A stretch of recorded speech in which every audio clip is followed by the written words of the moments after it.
መጽሐፈ ምሳሌ ከምዕራፍ 1 እስከ ምዕራፍ 3 ለእስራኤል የነገሰ የዳዊት ልጅ የሰሎሞን ምሳሌዎች። ጥበብንና ተግሳጽን ለማወቅ የጥበብንም ቃል ለማወቅ የቃልን መልስ ለመቀበል በእውነት ጽድቅንም ለማወቅ ፍርድንም ለማቃናት ብልሃትን ለየዋሃን ይሰጥ ዘንድ ለሕፃናትና ለወጣቶችም አእምሮንና ዕውቀትን ጠቢብ እነዚህን በመስማት ጥበብን ይጨምራል። አስተዋይ ግን ምክርን ገንዘብ ያደርጋል። ምሳሌንና የተሸሸገውን ነገር የጠቢባንን ቃልና እንቆቅልሾችን ያውቃል። ምክር ለወጣቶች። የጥበብ መጀመሪያ እግዚአብሔርን መፍራት ነው። ዕውቀት ለሚያደርጋት ሁሉ መልካም ናት። እግዚአብሔርን መፍራት የዕውቀት መጀመሪያ ነው። ሰነፎች ግን ጥበብንና ተግሳጽን ይንቃሉ። ልጅ ሆይ የአባትህን ምክር ስማ፣ የእናትህንም ትእዛዝ ቸል አትበል። ለራስህ የክብር ዘውድን ለአንገትህም የወርቅ ድሪ ታገኛለህና። ልጅ ሆይ ዝንጉዎች ሰዎች አያስቱህ፣ እሽም አትበላቸው። ና ከኛ ጋር ደም በማፍሰስ አንድ ሁን፣ ጻድቅ ሰውንም በምድር እንቅበር ብለው ቢማልዱህ በሕይወት ሳለ እንደ ሲኦል እንዋጠው፣ መታሰቢያውንም ከምድር እናጥፋ። ብዙ ሀብቱን እንሰብስብ፣ ከምርኮውም ቤታችንን እንሙላ።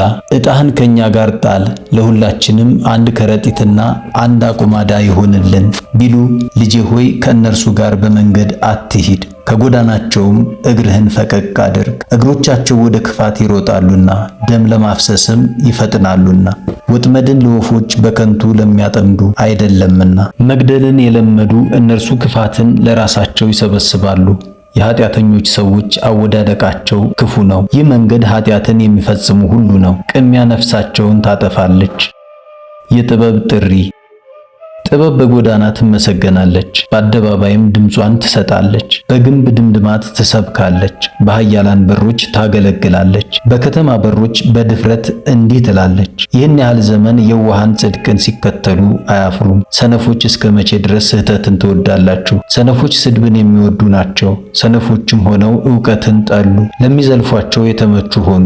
እነሆ የቃሌን መንፈስ እነግራችኋለሁ፣ ቃሌንም አስተምራችኋለሁ። በጠራሁ ጊዜ አልሰማችሁኝምና እጄን ዘረጋሁ፣ ማንም አላስተዋለም። ነገርንም አበዛሁ፣ አልመለሳችሁልኝም። ምክሬን ሁሉ ናቃችሁ፣ ዘለፋዬንም አልተመለከታችሁም። ስለዚህ እኔ በጥፋታችሁ እስቃለሁ፣ ጥፋትም በመጣባችሁ ጊዜ ደስ ይለኛል። ጭቅጭቅ ድንገት በመጣባችሁ ጊዜ፣ እንደዚሁም ጥፋታችሁ እንዳውሎ ነፋስ በመጣባችሁ ጊዜ፣ ችግርና ምርኮ በደረሰባችሁ ጊዜ እኔ ከዚያ አለሁ። ግን በጠራችሁኝ ጊዜ እኔ አልሰማችሁም። ክፉዎች ይሹኛል፣ ነገር ግን አያገኙኝም። ዕውቀትን ጠልተዋልና እግዚአብሔርን መፍራትን አልመረጡምና ምክሬን ይመለከቱ ዘንድ አልፈቀዱምና ዘለፋዬንም ሁሉ ንቀዋልና። ስለዚህ የሥራቸውን ፍሬ ይበላሉ፣ በራሳቸውም ኃጢአት ይጠግባሉ። አላዋቂዎችን አለመመለሳቸው ትገድላቸዋለችና ሰነፎችንም ምርምራቸው ትገድላቸዋለች። የሚሰማኝ ግን በተስፋ ይኖራል፣ ከክፉም ሁሉ ያለ ድንጋጤ ያርፋል። ምዕራፍ 2 ከጥበብ የሚገኝ በረከት። ልጄ ሆይ ቃሌን ብትቀበል ትእዛዜንም በአንተ ዘንድ ሸሽገህ ብትይዛት ልብህንም ወደ ማስተዋል ታዘነብላለህ፣ ልብህንም ልጅህን ለመምከር ታቀርባለህ። ጥበብን ብትጠራት ቃልህንም ለማስተዋል ብትሰጥ ዕውቀትንም በታላቅ ቃል ብትፈልጋት እርሷንም እንደ ብር ብትፈልጋት እርሷንም እንደ ተቀበረ ገንዘብ ብትሻት የዚያን ጊዜ እግዚአብሔርን መፍራት ታውቃለህ፣ አምላክን ማወቅንም ታገኛለህ። እግዚአብሔር ጥበብን ይሰጣልና ከፊቱም ዕውቀትና ማስተዋል ይወጣሉ። እርሱ ቅንነትን ለሚያደርጉ ደህንነትን ያከማቻል፣ በመንገዳቸውም ይቆምላቸዋል። የጽድቅን ጎዳና ይጠብቃል፣ የሚፈሩትንም መንገድ ያጸናል። የዚያን ጊዜ ጽድቅንና ፍርድን ታውቃለህ፣ መልካም መንገድንም ሁሉ ታቃናለህ። ጥበብ ወደ ልብህ በመጣች ጊዜ ዕውቀትም ለነፍስህ መልካምና ክብር በሆነች ጊዜ መልካም ምክር ትጠብቅሃለች፣ የተቀደሰች ማስተዋልም ትጋርድሃለች። አንተን ከክፉ መንገድ ምንም የሚታመን ነገርን ከማይናገር ሰውም ታድንህ ዘንድ እነርሱ በጨለማ መንገድ ይሄዱ ዘንድ የቀናውን ጎዳና ለሚተዉ ክፉ በመስራት ደስ ለሚላቸው ክፋትንም በመመለስ ሐሴትን ለሚያደርጉ መንገዳቸው ጉጣጉጥ አካሄዳቸው ጠማማ ለሆኑ ወየውላቸው። ከቀናች መንገድ እንዳያርቁ እውነትንም ከማወቅ የተለየህ እንዳያደርጉ። ልጄ ሆይ በሕፃንነትህ ትምህርትን የምታስተው ክፉ ምክር አታግኝህ። ልጄ ሆይ ቃሌን ጠብቅ፣ ቃሏን ከምታለዝብ ከሌላይቱ ክፉ ሴት የሕፃንነት ባሏን ከምትተው የእግዚአብሔርን ቃል ኪዳን ከምትረሳ ይጠብቅህ ዘንድ። ቤቷን በሞት አጠገብ አኖረች፣ አካሄዷንም ከኃያላን ጋር ከምድር ወደ ሲኦል አቀናች። ወደ እርሷ የሚገቡ ሁሉ አይመለሱም፣ ቀና መንገዶችንም አያገኙም፣ ሕይወት ባለው ዘመንም አይገኙም።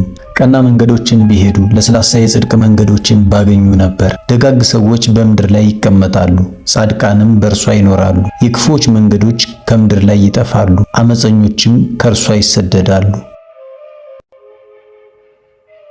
ምዕራፍ 3 የአባት ምክር ለልጆች።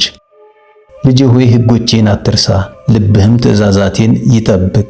ብዙ ዘመናትንና ረጅም ዕድሜን ሰላምንም ይጨምሩልሃልና። ምጽዋትና ሃይማኖት ካንተ አይራቁ፣ በአንገትህ እሰራቸው፣ በልብህ ጽላትም ጻፋቸው። ባለሟልነትን ታገኛለህና በእግዚአብሔርና በሰው ፊት መልካምን አስብ። በፍጹም ልብህ በእግዚአብሔር ታምነህ ኑር፣ በራስህም ጥበብ አትደገፍ። በመንገድህ ሁሉ ጥበብን እወቃት፣ እርሷም መንገድህን ታቃናልሃለች። በራስህ አስተያየት ጠቢብ አትሁን፣ እግዚአብሔርን ፍራው፣ ከክፋትም ሁሉ ራቅ። ይህም ለሥጋህ ፈውስ ለአጥንትህም ጠገን ይሆንልሃል።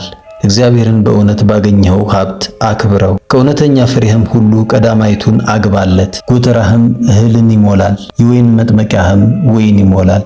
ልጄ ሆይ የእግዚአብሔርን ተግሣጽ ቸል አትበል፣ በመገሰጹም ከእርሱ የተነሳ አትመረር። አባት የሚወደውን ልጁን እንደሚገስጽ እግዚአብሔር የሚወደውን ይገስጻል፣ የሚቀበላቸው ልጆቹን ይገርፋልና። ጥበብን የሚያገኝ ማስተዋልንም የሚያውቅ መዋቲ ሰው ብፁዕ ነው። በወርቅና በብር በብዙ መዛግብት ከመነገድ ይልቅ በእርሷ መነገድ ይሻላልና። ዋጋው ብዙ ከሆነ ዕንቁም የከበረች ናት። ክፉ ነገር አይቃወማትም፣ ለሚቀርቧትም መልካም ናት። ክብርም ሁሉ አይተካከላትም። ረጅም ዕድሜና የሕይወት ዘመን በቀኟ ነው፣ ባለጠግነትና ክብርም በግራዋ። ካፏ ጽድቅ ይወጣል፣ ሕግንና ምጽዋትንም በአንደበቷ ትለብሳለች። መንገዶቿ መልካም መንገዶች ናቸው፣ ጎዳናውም ሁሉ ሰላም ነው። እርሷ ለሚመረኮዛት ሁሉ የሕይወት ዛፍ ናት፣ የሚታመኑባትም በእግዚአብሔር እንደ ጸና ሰው ናቸው። እግዚአብሔር በጥበብ ምድርን መሰረተ፣ በማስተዋልም ሰማያትን አዘጋጀ። በእውቀቱ ቀላያት መነጩ፣ ደመናትም ጠልን ያንጠባጥባሉ። ልጄ ሆይ ቸል አትበል፣ አሳቤንና ምክሬን ጠብቅ።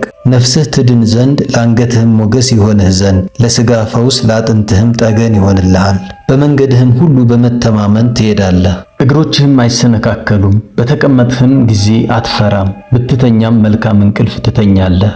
ከሚመጣብህም አስደንጋጭ ነገር ከሚመጣውም የክፉዎች ሰዎች አደጋ አትፈራም።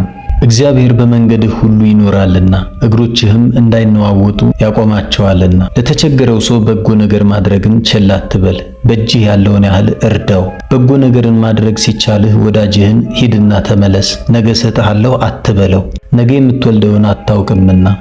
እርሱ ተማምኖብህ ካንተ ጋር ተቀምጦ ሳለ እንደገና በወዳጅህ ላይ ክፉ አታስብ። እርሱ በላይህ የሰራው ክፉ ነገር ከሌለ ከሰው ጋር በከንቱ አትጣላ። ከክፉ ሰዎች ዘንድ ሽሙጥን ገንዘብ አታድርግ፣ በመንገዳቸውም አትቅና። ኃጢአተኛ ሁሉ በእግዚአብሔር ዘንድ ርኩስ ነውና ከጻድቃንም ጋር አንድ አይሆንም። የእግዚአብሔር መርገም በክፉዎች ቤት ነው፣ በጻድቃን ቤት ግን በረከት አለ። እግዚአብሔር ትዕቢተኞችን ይቃወማቸዋል፣ ለትሑታን ግን ክብርን ይሰጣል። ጠቢባን ክብርን ይወርሳሉ፣ ሰነፎች ግን ውርደታቸውን ከፍ ከፍ ያደርጋሉ።